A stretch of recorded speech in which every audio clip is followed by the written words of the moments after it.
안녕하십니까. 엔트미디어 전기기능사 필기 모의고사 풀이를 시작하도록 하겠습니다. 1번 문항부터 보시죠. 30마이크로페럿과 40마이크로페럿의 콘덴서를 병렬로 접속한 후 100V의 전압을 가했을 때 전체 전하량은 몇 쿨롱인가?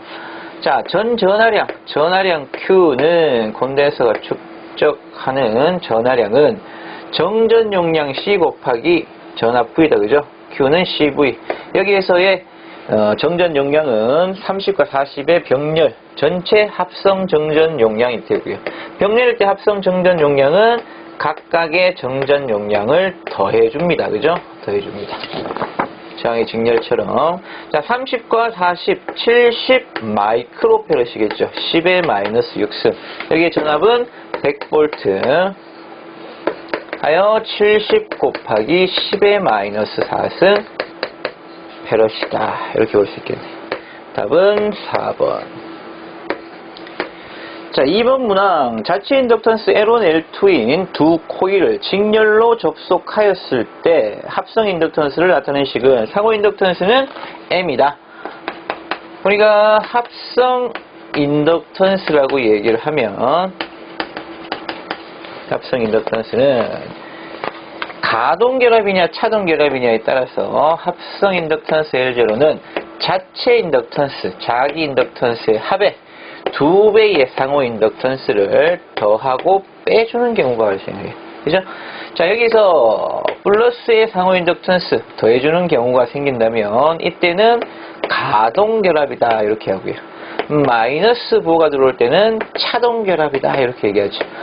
즉 가동결합은 가극성이라든지 자속이 합쳐지는 방향, 감원 권선의 방향이 같은 방향, 이런 문구로 제시가 되어주고요. 차동결합일 때는 감극성이다 혹은 감원 방향이 반대다, 자속 역시 반대 방향이다, 이런 문구가 들어가면 아, 차동결합이구나 가동결합이구나 구분을 지으실 수 있겠죠. 그죠? 자, 여기서는 합성 인덕턴스 전체를 의미하니까 L1, L2 플러스의 2배의 상호 인덕턴스를 더하거나 빼준다. 몇 번? 3번이 되겠네. 자, 3번 문제. 24쿨롱의 전기량이 이동해서 144줄 W다. 그죠? 2를 했을 때 기전력은 Q와 W를 주고 기전력 V를 물어봅니다. 기전력 V는 전기가 한 일량, 전력량을, 전기 에너지를 쿨롱으로 나눠준 거예요. 그죠? 단위 전하당 에너지값, 즉 줄 퍼 쿨롱이 되겠네요. 줄 퍼 쿨롱. 자, 이게 기전력 V볼트인데 계산 단순대인 문제네. 그죠? 144주를 24쿨롱으로 나눠주면 6V의 기전력입니다 라고 볼 수 있죠. 답은 3번입니다. 3번. 자, 4번 문항. 전류의 발열작용과 관계가 있는 것을 고르시오. 전류의 발열작용. 줄의 법칙입니다. 줄의 법칙. 줄의 법칙. 도선에, 전류가 흐르는 도선의 주위에는 뭐가 필연적으로 열이 발생하게 되는데 이 열을 줄열이라고 하고요. 줄열. 이 줄열에 대한 공식이 H는 I제곱 RT, 줄의 법칙이라고 하면 전류의 제곱에 비례하는 혹은 저항에 비례하는 발열량, 줄열이 발생한다. I제곱 RT의 공식으로 대입시켰을 때의 열량은 줄 차원이고요. 여기에 칼로리로 주로 물어보죠. 그죠? 두 단위로 다 물어보지만 이때는 앞에 뭐가 붙게 되죠? 그죠? 1줄은 0.24 칼로리니까 앞에 0.24라는 수치가 붙게 되면 칼로리로서 단위 변환이 가능하다까지 정리를 해주시면 됩니다. 어쨌든 답은 1번의 줄의 법칙. 다음 문제 볼까요? 5번 문제입니다. 단상 전력계 2대를 사용하여 3상의 전력을 측정하는 이전력계법. 자, 이 전력계 뽑을 때 두 전력계의 지시값이 각각 P1, P2였다고 합니다. 그죠? P1, P2. 이때에 3상 전력이라고 해놓고 단위를 한번 보세요. 물어보는 전력의 단위는 와트입니다. 즉 이전력계법에는 세 가지 정리 한번 다시 해볼까요? 세 가지. 어떤 거? 유효전력 P.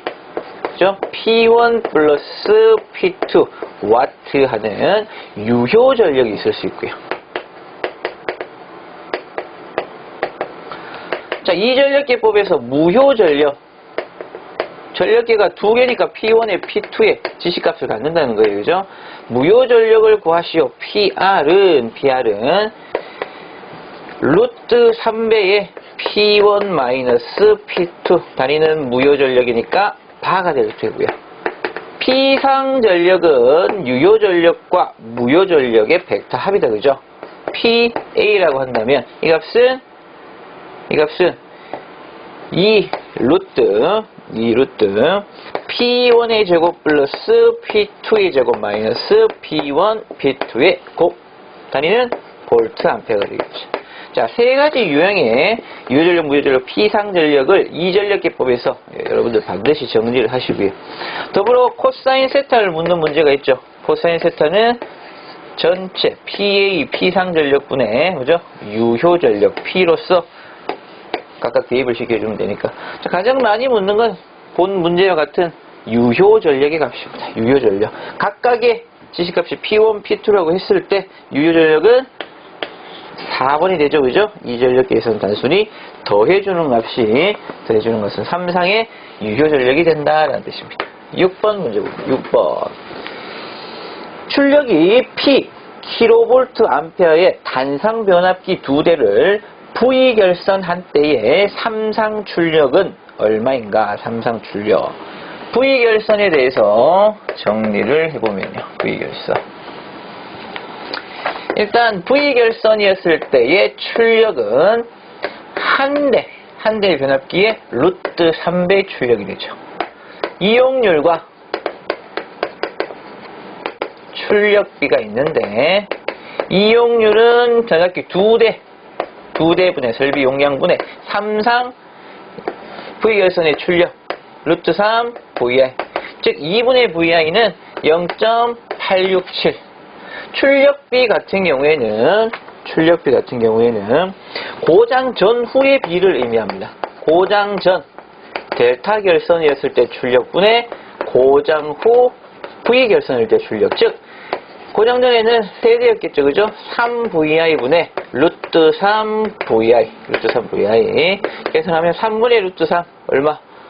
57.7% 즉 0.577 그래서 단순히 여러분이 이용률은 86.7%다. 출력비는 57.7%다. 수치뿐만 아니라 이런 의미도 같이 기억을 해주시는 것까지 해서 V결선을 정리하시면 됩니다. 정리.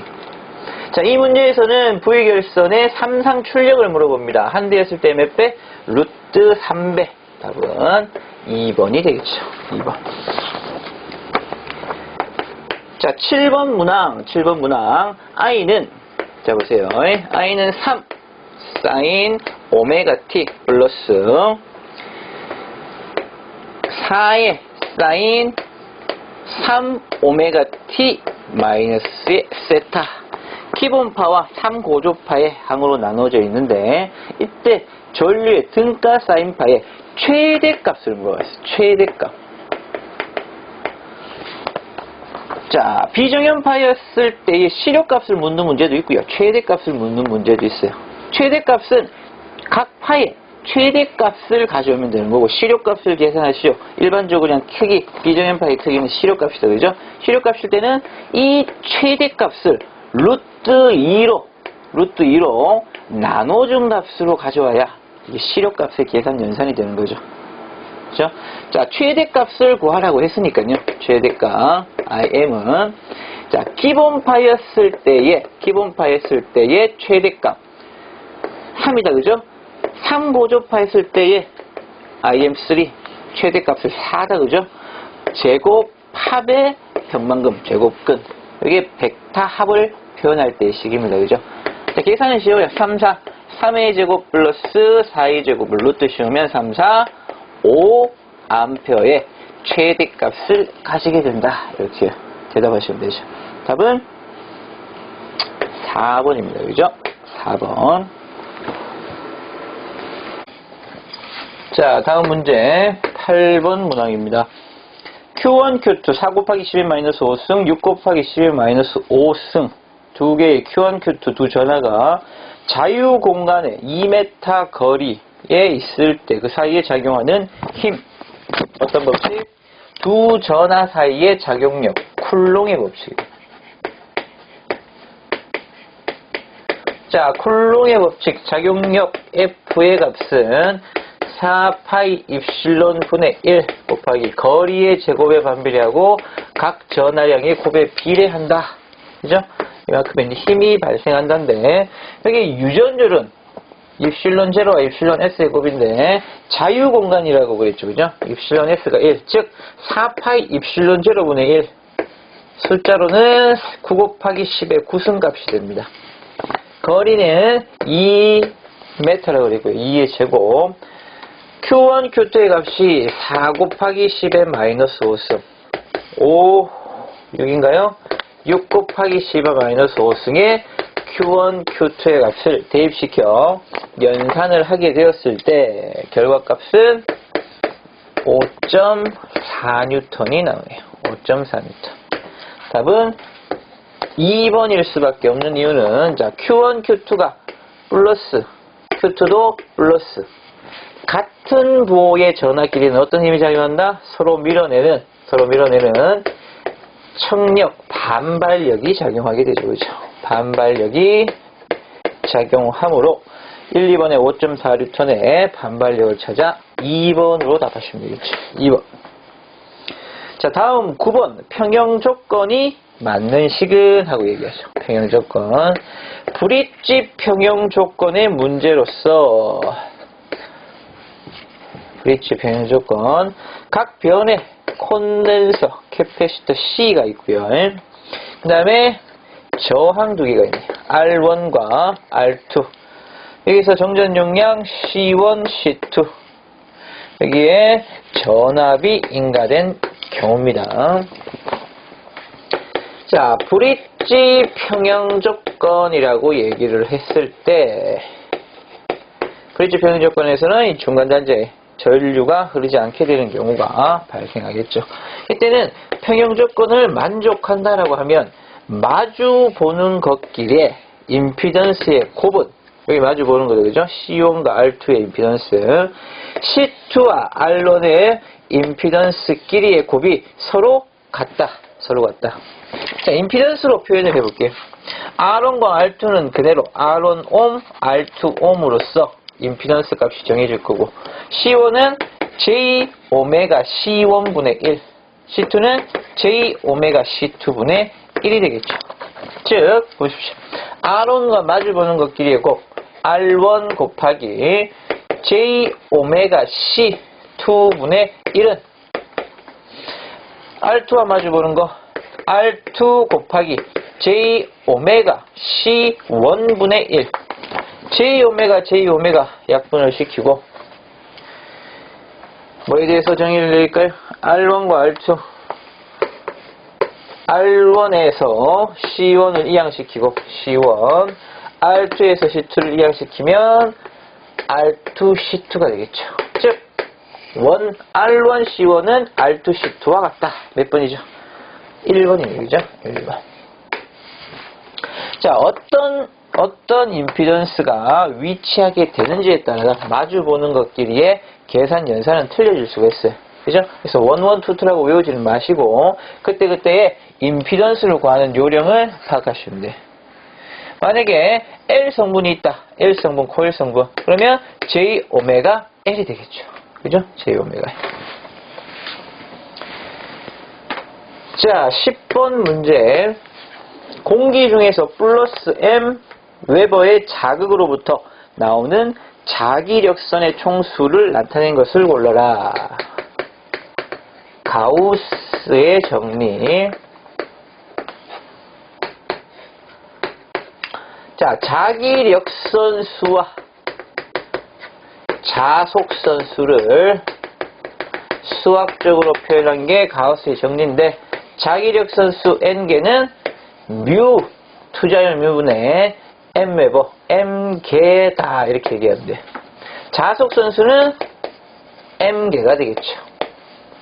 자, 여기서 가우스의 정리를 논할 때 공기라고 했기 때문에 역시 입실론 S의 값이 1이 되죠. 그죠? 그래서 뮤 제로라고 표현한 시 몇 번? 3번이 되겠네. 11번 문항. 어떤 저항 아래 전압 V가 가해지니 전류 I가 흘렀다. 이 회로의 저항을 20% 줄이면 전류는 처음에 몇 배가 되겠는가? 몇 배가 되겠는가? 20%를 줄였다. 처음에 R의 저항이었던 것이 어떤 값으로 변했다? 0.8R로 줄었다는 얘기죠. 20% 줄으니까 80%에 해당하는 0.8배가 되는 겁니다. 자, 이게 이해가 되면, 자, 보세요. I는 R분의 V니까 저항이 어떤 관계식을 가진다? 반비례하게 됩니다. 반비례. 따라서 I 변화 후에 I를 I 다시라고 표현해 볼까요? 처음에 전류의 저항을 0.8배 하니까 반비례. 그죠? 0.8분의 1배를 해주면 되죠. 반비례하는 관계. 그럼 얼마? 1.25배가 되더라. 이렇게 보시면 돼요. 저항이 0.8배로 줄어드니까 전류는 반비례하는 관계니까 1.25배로 커지더라. 0.8분의 1로 바로 계산할 수 있으면 되겠죠. 3번이 되겠죠. 3번. 12번. 코일의 자체 인덕턴스 L과 권수와의 관계로 옳은 것은 자체 인덕턴스의 경우 공식 L은 길이 L분의 뮤 A N의 자승 투자율 단면적 권수입니다. 자, 이 식에서 아시다시피 L은 권수의 어떤 관계를 가진다? 제곱에 비례하네요. 그죠? L은 인덕턴스 L은 권수의 제곱에 비례한다. 따로 기억을 해줄 필요가 있는 식입니다. 13번. 자, 다음 중 비유전율이 가장 큰 것은 자, 종이가 2에서 2.5 사이의 값을 가지고 염화비닐과 원모가 뭐 종류에 따라 조금씩 차이는 있지만 5에서 9의 범주를 가진다면 월등히 큰 값을 가지는 물질이 있습니다. 4번에 산화, 티탄, 자기가 그 값을 가지죠. 그죠? 산화, 티탄, 자기. 14번. 전자석의 특징으로 옳지 않은 것은 1번부터 봅니다. 전류의 방향이 바뀌면 전자석의 극도 바뀐다. 맞는 설명이에요. 전류에 따라 발생하는 자기장의 방향도 바뀌기 때문에 전자석의 극이 바뀌게 되죠. 두 번째, 코일을 감은 횟수가 강할수록 강한 전자석이 되며 4번 보십시오. 철심을 넣으면 없을 때보다 더 강한 전자석이 된다. 자로를 형성을 했을 수 있으므로 더 강한 자석이 되는 것도 맞는 설명이에요. 자, 3번이 틀린 설명인데 어떤 게 틀렸네? 전류를 많이 공급하면 무한정 자력이 강해진다. 어느 정도 강해지다가 자기 포화에 의해서 더 이상 강해지지 않게 되는 거예요. 그죠?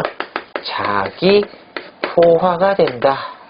기억하시면 3번을 골라내실 수 있을 겁니다. 기전력 2가 1.5V, 내부 저항 스몰R이 0.25민 전지 5개를 직렬 연결하였을 때, 자, 이를 단락하였을 때, 단락 전류값을 구하시오. 이렇게 했어요. 자, 전지 문제다. 그죠? 전지는 항상 어떻게? 자체가 가지는 기전력뿐만 아니라 자체적으로 가지는 스몰 R, 내부 저항도 가지고 있다. 기억하시면 되죠. 지금 5개를 직렬 연결하고 이렇게 했어요. N개 직렬 접속된 전지의 경우 하나의 기전력이 2라면 N개가 직렬 접속되었을 때는 전체 기전력은 NEV가 되죠. 그죠? 건전지 1.5V짜리 2개를 하면 3V, 3개면 4.5V가 되듯이 N개 직렬일 때 전체 내부 저항값을 논한다 그러면 하나의 전지가 가지는 내부 저항이 R이라면, 스몰 R이라면 직렬 연결될 때마다 직렬 연결 때 같은 저항이니까 n배가 되겠죠. 역시 n배. 이렇게 이해하시면 돼요. n배. 병렬 연결된 경우까지 살펴본다면 병렬 전체 기전력은 변화가 없어요. 그죠? 병렬 연결되면 전압은 일정하니까. 대신 내부 저항값은 병렬로 연결이 되면 될수록 어떻게 된다? 그죠? n분의 1배가 되겠죠. 병렬일 때 저항 접속을 생각하신다고 하면. 자, 이 문제도 같은 맥락에서 이해를 하면 되는데, 전류는 살짝 치우가 옵니다. 전류 I는 당연히 전체 저항분의 전체 기전력이겠죠. 그죠? NR 5 곱하기 0.2가 될 거고요. N이 하나가 1.5V가 5개라고 그랬나요? 5 곱하기 1.5 7.5A의 전류가 흐르게 되죠. 자, 사실 이 문제에서는 단락이라는 제시가 있었기 때문에 자체적으로 전지만 연결되었을 때 서로 단락을 시킨 경우가 돼요. 이 경우라면 내부 저항들만 고려를 하면 전체 저항이 구해지기 때문이고, 만약에 단락시키지 않고 어떠한 외부 저항을 접속시켰다면 전체 저항을 고려할 때 직렬로 연결된 외부 저항까지 고려를 해줄 필요가 있다는 것도 여러분들이 생각을 하셔야 되는 내용입니다. 생각하셔야 되는 내용. 자, 15번까지 풀어야겠습니다. 자, 16번 문항입니다. 그림과 같이 R1, R2, R3의 저항 3개가 직병렬 접속된 그림을 보십시오. 자, 저항 R1, R2가 직렬 연결된 것에 R3가 병렬 접속된 것과 같습니다.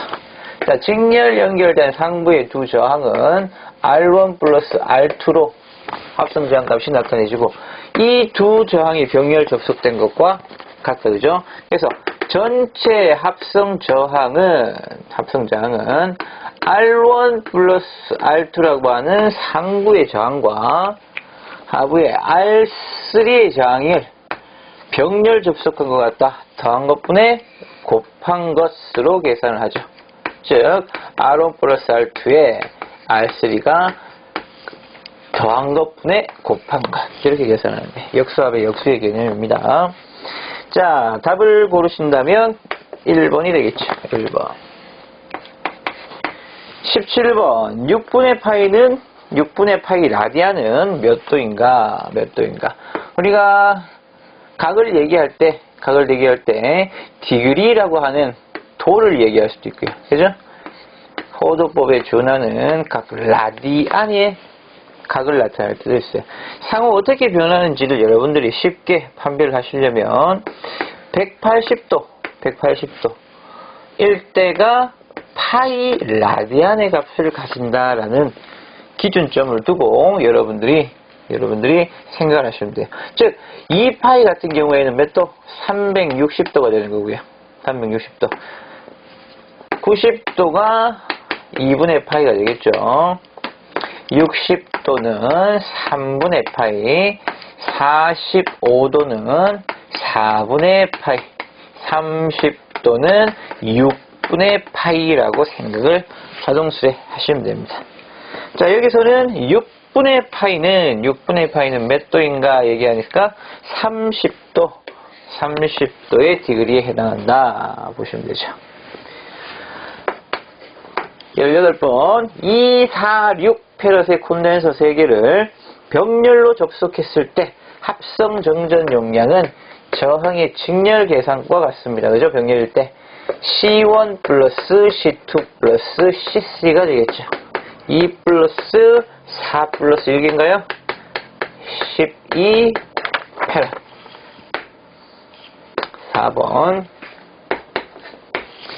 19번에 200V 500W의 전열기를 220V의 전원에 사용하였다. 이때 전력은 P는 이렇게 모았어요. P와 저항과의 관계를 알 때 그러니까 전압과의 관계를 할 때 전압을 끝까지 풀어서는 식, 즉 P는 I제곱 R 혹은 R분의 V제곱식으로 나타낼 때 관계를 보세요. 전압이 어떤 관계를 가진다? 제곱에 비례하게 됩니다. 제곱에 비례하게 돼요. 자, 200V가 220V가 되었을 때 몇 대로 변했다라고 할 수 있어요? 그죠? 10% 증가한 1.1배가 되었다라고 바로 캐치가 가능하시다 그러면 P 다시는 P의 전압의 제곱에 비례하니까 1.1배의 제곱에 비례하겠구나. 이렇게 계산식을 세운다면 1.25배가 된다는 사실을 여러분이 쉽게 파악하실 수 있을 겁니다. 그죠? 저항값을 계산해서 여러분들이 대입을 한다고 쳐도 동일한 값이 나오게 될 거예요. 자, 1.25 곱하기 500 연산을 하면 605W가 되겠죠. 605W. 자, 20번 문제 갑니다. 20번. 자, 도면과 같이 공기 중에 놓은 2 곱하기 10의 마이너스 8승 쿨롱의 전하에서 2m 떨어진 점에 P와 1m 떨어진 점에 Q 전이차는 몇 볼트인가? 자, 보시면 2 곱하기 10의 마이너스 8승이라는 전하가 있고요. 전하에서 1m 떨어진 지점에 Q지점, 2m 떨어진 지점에 P지점이 있을 때 Q지점에서의 전위를 VQ, P지점에서의 전위를 VP라고 합시다. 전이차라는 개념은 P, Q지점에서의 전위와 P지점에서의 전위의 말 그대로 차가 되겠죠. 차. 자, 전위식을 대입시키기 위해서 4파이 입실론 제로분의 1 R분의 Q가 되겠죠. 그죠? 그래서 Q의 공통항을 전봉시켜서 식을 묶어주면 RQ에 해당하는 값을 우리 R1이라고 합시다. R1. 2m에 해당하는 P 지점까지의 거리를 R2. 각각의 VQ와 VP의 거리가 되겠죠. 거리. 그죠? 그래서 R1분의 1 마이너스 R2분의 1. 자, 전이차에 대한 식입니다. 이게 전이차에 대한 식. 각각의 전위를 구해서 뺀 것과 같은 결과가 나와요. 자, 그러면 계산을 해볼게요. 여기서 진공이나 자유공간 시에는 공기중이라고 했으니까 입실론 제로의 값을 대입시킨다면 상수화시킬 수 있죠. 9 곱하기 10의 9승. Q의 값은 2 곱하기 10의 마이너스 8승. 자, R1의 거리는 1m, 1분의 1. R2의 거리는 2분의 1. 1 마이너스 2분의 1. 전체가 2분의 1이 되겠네. 그러면 이렇게 없어지고. 2분의 1, 2분의 1 없어지고. 그죠? 90V가 되겠네. 90V. 답은 2번이 되겠네. 2번. 자, 21번 갑니다. 대지 전압 150V를 초과하고 300V 이하인 저압전로의 절연저항 값은 저압의 절연저항 표가 있죠. 표. 그죠? 사용전압의 구분 150V 이하일 때 150에서 300V 이하일 때 300에서 400V 미만인 경우 대지전압 400V 이상인 경우 자, 네 가지 조건에서 각각 절연저항 값을 묻는 문제가 자주 나옵니다. 자주. 그죠? 자, 얼마? 150V 이하일 때는 0.2 메가옴 절연저항이니까 이상값이죠. 그죠? 이상. 0.2 메가옴, 0.3 메가옴, 0.4 메가옴. 자, 중요하니까 필수적으로 외우시고요. 자, 여기서는 150을 초과하고 이하를 넘어서니까 300V 이하인 구간에는 얼마다? 0.2 메가옴이다. 답은 2번이 되겠습니다. 2번. 자, 22번 문항입니다. 22번. 전압 변동률이 적고 자해자이므로 다른 전원이 필요 없으며 계좌장기를 사용한 전압 조정이 가능하다. 전기화학용, 전지의 충전용, 또 동기기의 여자용으로 쓰인다. 따지기가. 자, 직류 분권 발전기에 대한 설명 자체예요. 직류 분권 발전기. 타이저와 같이 정전압 발전기로서 위와 같은 설명에 적합한 성능을 발전기는 3번의 직류분권 발전기가 된다 하시면 되고, 23번 병렬운전 중인 동기 임피던스 5민 2대의 삼상 동기 발전기의 유도 기전력에 200V의 전압 차이가 있다면 무효 순환 전류는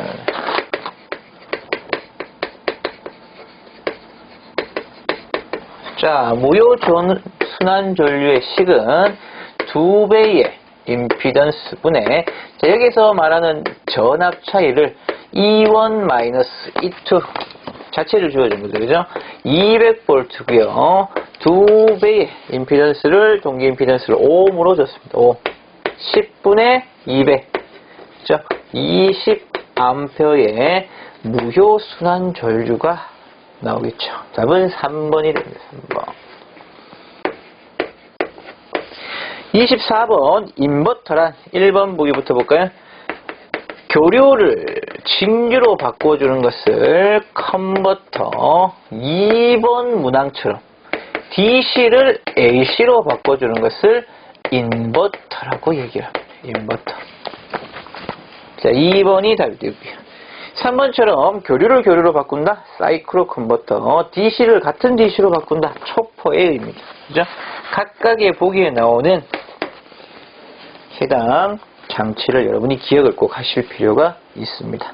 25번 2급 직류 발전기에서 코일 변의 유효 길이가 1m, 공극의 평균 자속 밀도가 B 웨버 퍼 제곱미터, 주변 속도가 V 메타 퍼 세크일 때 도체, 전기제 도체 한계에 유도되는 기전력의 평균값은 자속 밀도와 길이와 속도에 비례하는 기전력이 발생한다. BLV의 값.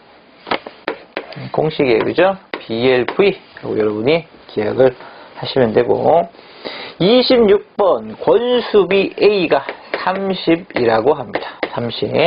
이때 저압측 전압 V2라고 할게요. V2의 전압이 8V인 경우 극성 시험에서 가극성과 감극성의 전압의 차이는 권수비는 1차 측 전압과 2차 측 전압의 비로서, 자, 권수비가 30이라는 소리는 V1의 1차 전압을 V2로 나타냈을 때 그 값이 얼마다? 30V2가 된다. 즉 AV2라고 일단 얘기를 할게요. 그죠? AV2. 자, 가극성이다, 감극성이다 얘기를 합니다. 가극성일 때, 감극성일 때 각각의 전압을 구해봅니다. 가극성일 때는 V1 플러스 V2, 빼주는 감극성일 때는 V1 마이너스 V2. 자, 여기에서는 더해주고 빼주는 V2에 비교가 될 수 있도록 A 대신에 AV2를 대입시켜 볼게요. AV2. 30의 권수비에 8V2의 전압을 대입하면 240 플러스 8, 248, 240 마이너스 8, 232.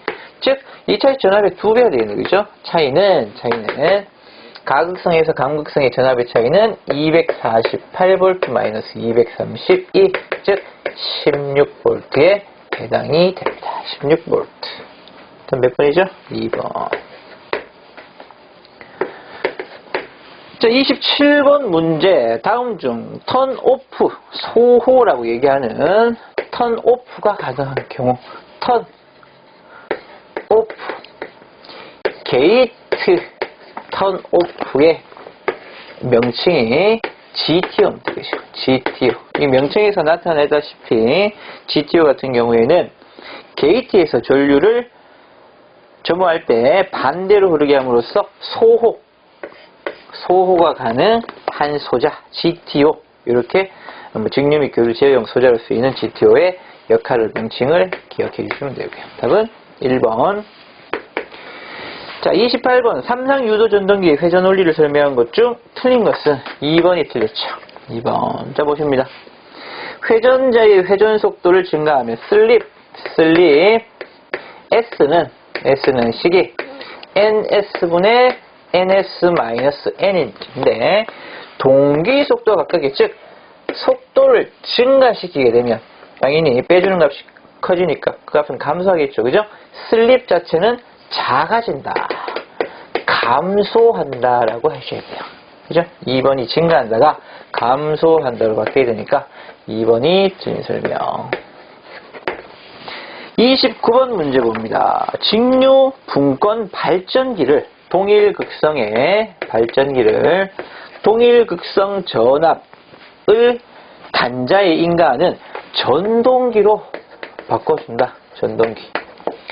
자, 물론 발전기는 플레밍의 오른손 법칙, 전동기는 플레밍의 왼손 법칙에 의해서 나머지 두 조건이 같을 때 운동 속도의 방향이라든지 전동기의 힘의 방향은 반대가 될 거예요. 오른손과 왼손. 하지만 그건 단순 비교가 아니라 발전기에서 전동기로 되게 되면 전기자 전류의 방향이 바뀌죠. 그죠? 이 전류의 방향 또한 바뀌니까 전체적인 회전 방향에는 어떻다? 변화가 없다. 회전 방향에 변화가 있다 없다? 없다라고 보셔야 돼요. 없다. 답은 1번. 자, 30번. 변압기 절연물의 열화 정도를 파악하는 방법은 1번의 유전 정접, 2번의 유중가스 분석, 4번의 흡수 전류, 혹은 잔류 전류. 이것들은 다 저 변압기의 열화 정도를 파악하는 방법들이고요. 접지 저항 측정은 해당 사항이 없어요. 유전 정접이라고 하는 것은 그 절연물의 교류 전압을 인가했을 때의 손실을 유전 손실각, 이때 정접을 유전 정접이라 하는데, 온도나 습도가 상승하면 같이 상승하는 그러한 현상 때문에 열화 정도를 파악할 수 있고요. 유중가스 또한 절연 재료가 열화될 때 가스가 절연율에 용해되게 됩니다. 이 정도를 보고서 열화 정도를 파악한다. 흡수 전류도 마찬가지 열화의 정도를 파악하는 방법이기 때문에, 자, 해당 사항 없는 것, 접지 저항 관계없는 거 골라내시면 되고요. 31번. 변압기의 퍼센트 저항 강화가 3%, 퍼센트 리액턴스 강화가 4%, 역률이 80%니까 코사인 세타가 얼마? 0.8인 거죠. 그죠? 코사인 세타가 0.8이면 자연적으로 사인 세타는 0.6이 됩니다. 왜? 제곱 합은 항상 1이 되어야 되니까. 여기 계시죠? 자, 이 상황에서 전압기의 전압 변동률을 구하시오. 이렇게 했죠. 전압 변동률. 식이 자주 나오는 식이에요. 퍼센트 저항 강화에 코사인 세타를 곱한 것과 퍼센트 리액턴스 강화에 사인 세타의 무효율을 곱한 것의 합이다 라고 보시면 돼요. 그래서 계산해 볼까요? 퍼센트 저항 강화는 3, 역률은 0.8, 퍼센트 리액턴스 강화는 4, 여기에 0.6의 무효율을 곱했습니다. 전체값은 4.8%가 되겠다. 답은 2번이겠네요. 그죠? 2번. 자, 32번 문항. 병렬 운전 중인 두 동기 발전기의 유도 기전력이 2000V, 위상차가 60도, 동기 리액턴스 XS가 100Ω이다. 유효 순환 전류는? 유효 순환 전류는? 자, 유효 순환 전류의 식을 한번 해볼까요? 아까는 무효수요 전류였는데, IS의 값은 XS분의 2 사인 2분의 델타. 위상각이죠, 위상각. 대입을 하나씩 해볼게요. 여기에서 동기 리액턴스 XS의 값은 100Ω이라고 되어 있네요. 그죠? 100Ω. 유도 기전력은 2000.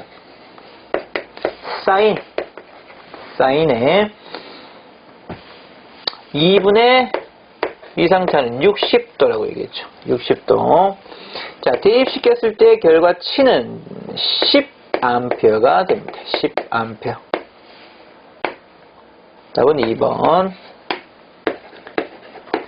자, 33번으로 갑니다. 송대전 계통에 거의 사용되지 않는 변압기의 삼상결선 방식이다 라고 얘기하는 것은 제 3고조파의 영향으로 통신장애가 발생하고요.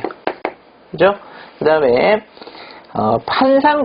한상이 고장이 발생했을 때 델타 결선 같은 경우에는 한상 고장 시 V 결선으로 대체할 수 있는데 그에 대한 대처가 안 되는 게 뭐예요? Y 결선이죠. 이러한 이유 때문에 송대전 계통에서는 YY 결선은 쓰지 않는다. 2번 보시면 돼요. 거의 사용되지 않는다. 34번에 삼상 동기 발전기에서 전기자 전류가 무바 유도 기전력보다 자 2분의 파이 앞선 경우 뭐가 앞선다? 전류가 앞선대. 90도 진상전류예요. 진상전류라는 의미죠. 진상전류가 흐를 때는 증자작용이라고 얘기를 하고요. 시상전류일 때를 감자작용이라고 얘기해요. 감자작용. 직축방작용. 전압과 전류가 동상인 경우에는 교차자화작용. 이렇게. 자, 여기에서는 진상전류일 때 물어봤습니다. 증자작용이다. 이렇게 대답하시면 되죠. 답은 2번이 됩니다. 2번. 34번 문항까지 풀어봤습니다. 네, 35번 문항으로 갑니다. 35번 보십시오. 직류 전동기의 특성에 대한 설명으로 틀린 것은 자, 35번에는 4번이 틀렸네요. 그죠? 4번처럼 가동 복권 전동기는 기동 시에 역회전할 염려가 있는 게 아니라 염려가 없는 전동기죠. 없는 전동기. 1, 2, 3번은 맞는 설명인지 한번 볼까요? 1번에 직권 전동기는 가변 속도, 즉 부하 증가 시 속도가 현저히 감소하는 가변 속도 전동기 맞습니다.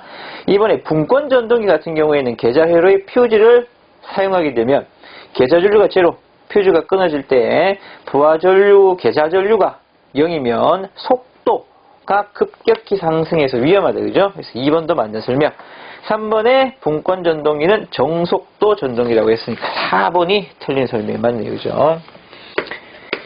36번에 삼상 동기 전동기 토크에 대한 설명으로 옳은 것은 토크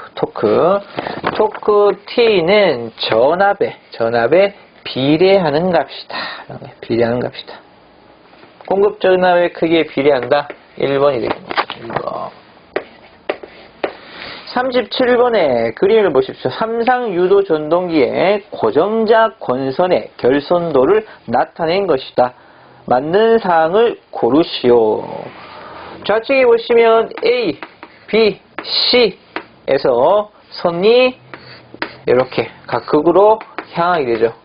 그죠? 그래서 A의 원, B의 원, C의 원. 자, 여기서 A, B, C는 상이 되고요. 즉, 삼상이라는 뜻이고요. 그죠? 2, 3, 4까지 가는 경우. 그죠? 몇 극? 4극이라는 뜻이에요. 4극. 자, 4극 파트에서 보십시오. 4극. A의 4와 B의 4와 거의 붙어 있는 것처럼 보이지만 C의 4가 한 점으로 붙어 있습니다. 한 점으로 붙어 있어요. 그죠? 우리가 Y 결선을 할 때 한 단자를 묶어주는 중선점이 생기듯이 모여있는 형태를 보니까 무슨 결선이다? 아, Y 결선이구나. 삼상, 4극 Y 결선 찾아주시면 되죠. 답은 2번. 38번. 동기발전기의 난조 방지, 중요하죠. 난조를 방지하기 위한 대비책으로는 가장 유효한 방법이 제동권선을 사용하는 거예요. 제동권선.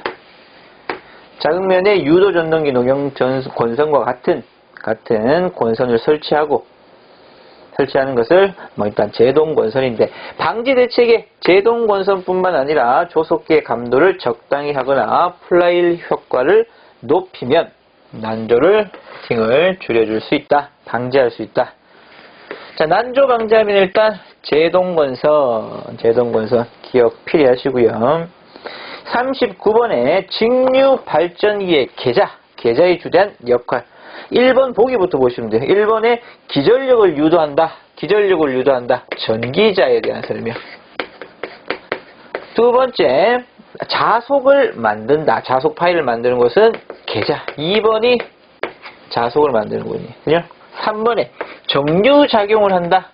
정류자에 해당하는 말이죠. 직류기의 3대 요소. 4번은 외부 회로와 연결하는 정류자면에 접촉하는 브러쉬를 의미합니다. 브러쉬. 직류기의 중요 구성 요소라고 볼 수 있네요. 자, 어쨌든 계자는 자속 파일을 만드는 부분이다. 40번. 계전기가 설치된 위치에서 고장점까지의 임피던스에 비례하여 동작하는 보호계전기. 자, 임피던스에 비례한다. 전기적 거리에 비례한다. 이렇게 해요. 전기적 거리. 그래서 이 거리 계전기 1번이 되는 겁니다. 2번이 되는 겁니다. 2번.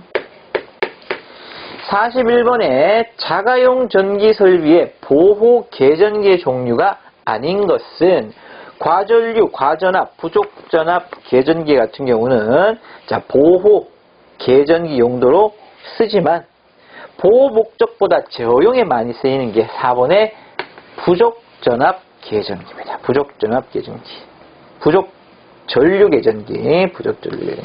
UCR이죠. 42번.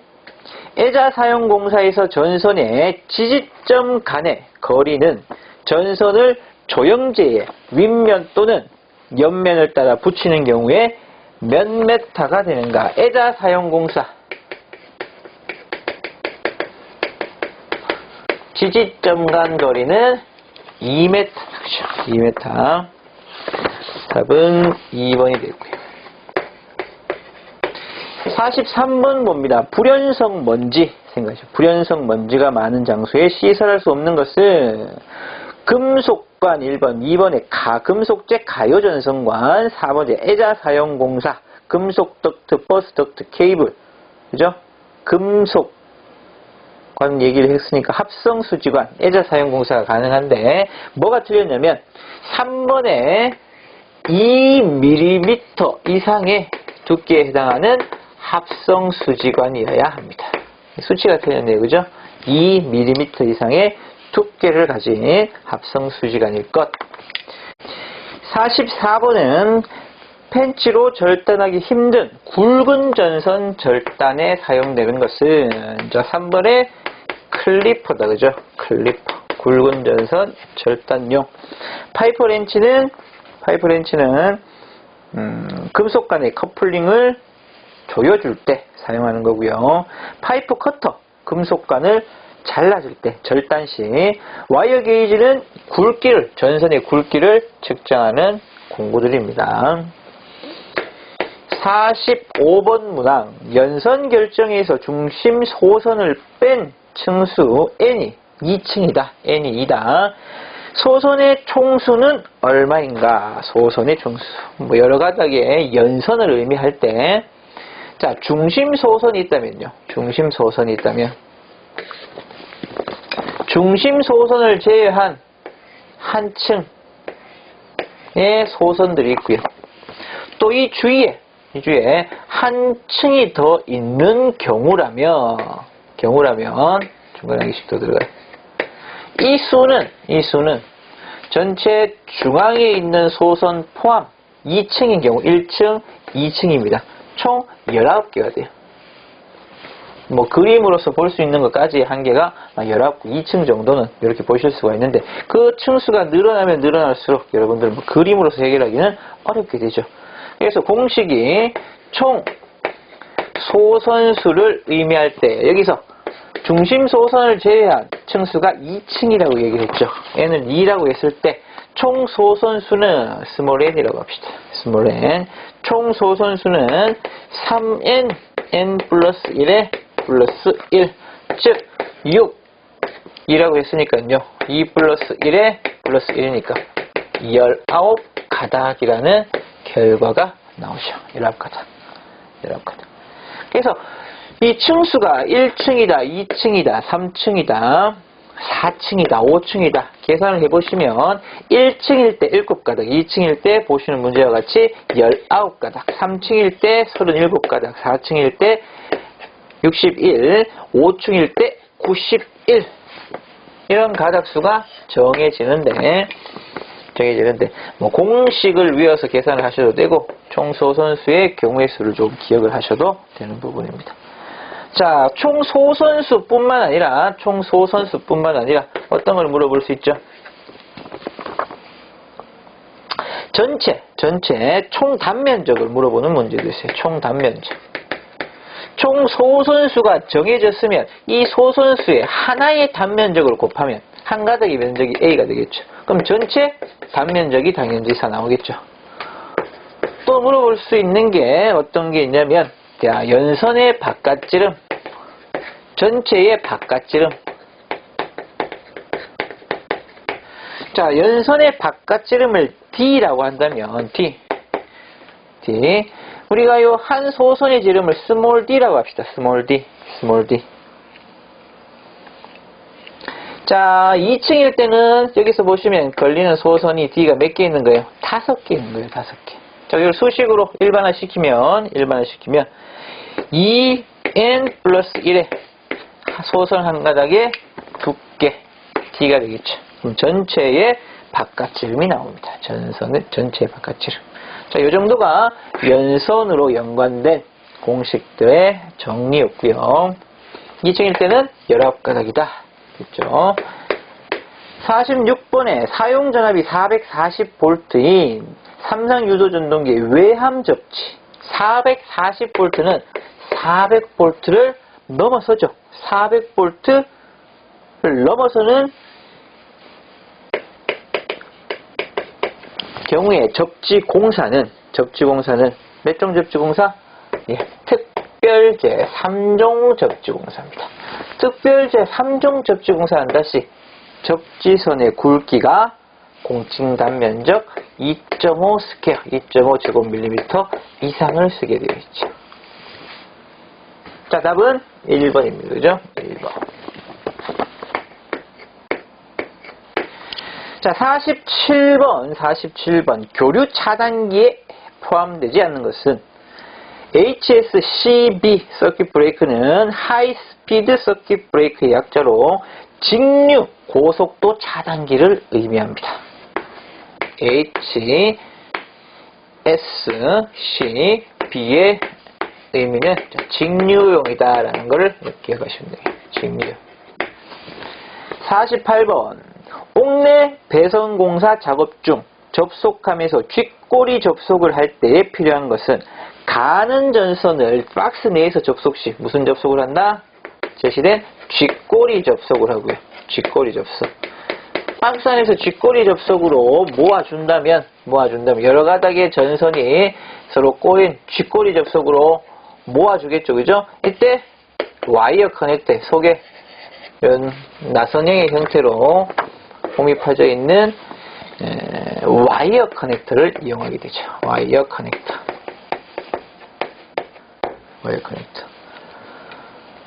자, 몇 번이 와이어 커넥터입니까? 2번. 직거리 접속 후 와이어 커넥터를 사용한다. 일반적으로 학교 건물이나 은행 건물 등의 간선의 수용률은 얼마인가? 은행, 학교, 사무실 이런 것들은 수용률이 70%의 수용률을 가집니다. 10kVA를 초과하는 경우 수용률. 자, 3번에 70% 수용률 정해주시면 되고요. 참고로 주택, 아파트, 기숙사, 여관, 호텔, 병원 같은 경우에는 50%죠. 그죠? 50. 자, 50번 사용전압 15kV 이하입니다. 15kV 이하. 자, 이때 특과합 가공 전선로의 중성선의 접지선을 중성선으로부터 분리하였을 경우 1km마다 중성선과 대지 사이의 합성 전기 저항 값은 몇 옴 이하로 하여야 하는가?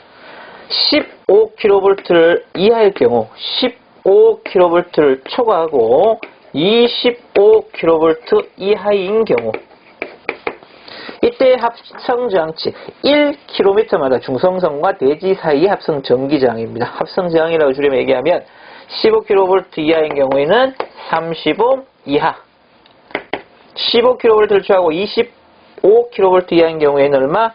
15옴 이하가 되죠. 자, 여기에서는 15kV 이하라고 했으니까 30옴 이하 1번을 찾아주시면 되겠네요. 1번.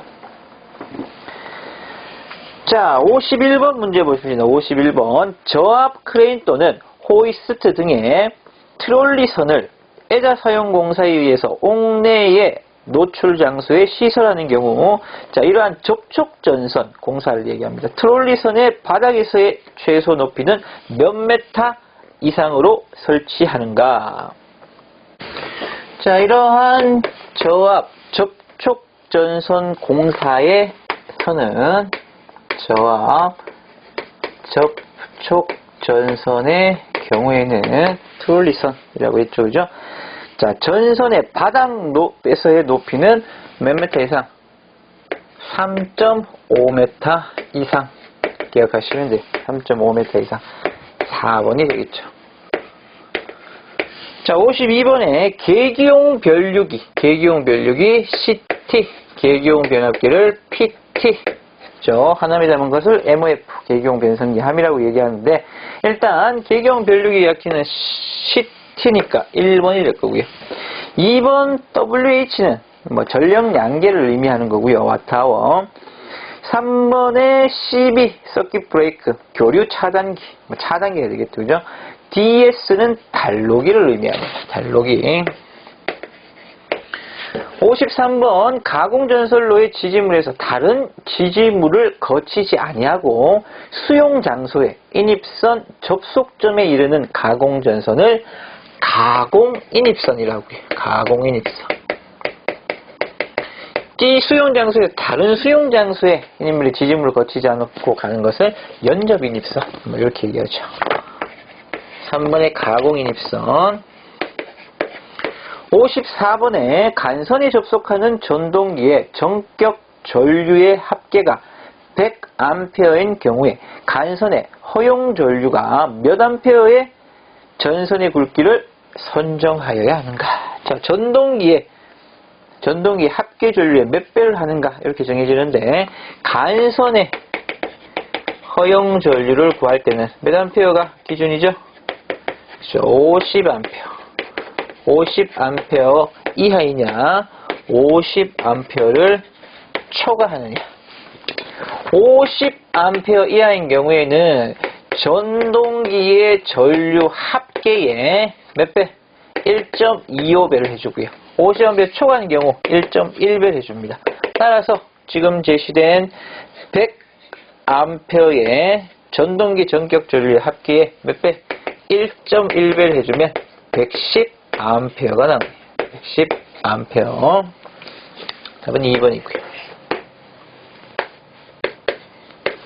자, 55번 동전선의 직선 접속, 트위스트 조인트, 트위스트 접속인 방법에서는 몇 밀리미터, 제곱밀리미터 이하의 전선이 되어야 되는가? 자, 전선의 단선의 직선 접속 얘기입니다. 그죠? 단선의 직선 접속 시, 이것도 자주 나오는 문제고요. 6스퀘어 이하의 가는 단선이냐, 10스퀘어 이상의 굵은 전선이라고 나누면 6 이하일 때가 트위스트, 10 이상일 때가 브리타니아. 그죠? 60 기준을 하시고요. 작을 때가 글자 수가 작은 트위스트, 10 이상일 때가 브리타니아. 이렇게 기억하시면 되겠네요. 자, 6을 찾는 문제, 수치를 찾는 문제네요. 그죠? 2번에 6 스퀘어 이하. 56번 갑니다. 관을 시설하고 제거하는 것이 자유롭고 점검 가능한 은폐 장소. 자유롭다 그랬어요. 자유롭고 가유전선관을 구부리는 경우 곡률 반지름은 몇 배인가? 2종 가유전선관의 안지름의 몇 배인가 묻습니다. 자유로운 경우에는 몇 배? 3배. 부자유스러운 경우에는 6배에 해당이 돼요. 자, 여기서는 자유롭고 점검 가능한 은폐 장소라고 했기 때문에 자유로운 경우, 즉 몇 번? 6배가 아니라 3배가 됩니다. 3배. 구분을 잘 지으셔야 되겠죠. 그죠? 57번에 5개용 비닐 절연전선 5개용 아웃도어 여기서 할 때 OW의 약호로 쓰게 되죠. 답은 1번. 자, 58번에 경질 비닐 전선관 한 번의 표준 길이는 4m.